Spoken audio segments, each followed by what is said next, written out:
होंगे। Matiullah, voice of Urdu, Germany.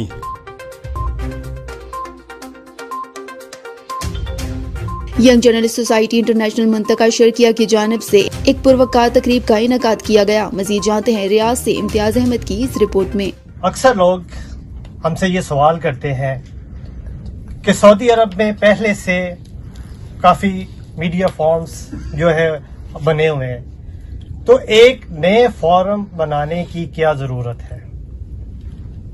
तो अहबाब इकरामी, मैं आपको बताना चाहता हूँ YJSI, जिसका मकसद सहाफ़ियों की तरबियत करना। तकरीब से खिताब करते हुए YJSI ईस्टर्न रीजन के सदर सजाद वरिया कहना था कि हमारी तंजीम बिला इम्तियाज साफ़ी तकाज़े पूरे करते हुए अपने फ़राइज़ अंजाम दे रही है और इसके साथ साथ साफ़ियों की फ़लाह बहबूद और उनके मसाइल को हल करने के लिए उनके साथ न सिर्फ ताउन बल्कि उनके शाना बशाना खड़ा होना भी हमारा अवलीन मकसद है।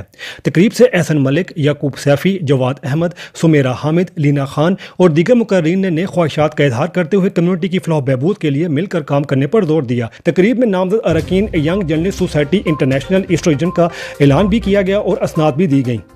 Imtiaz Ahmed, voice of Urdu, Saudi Arab.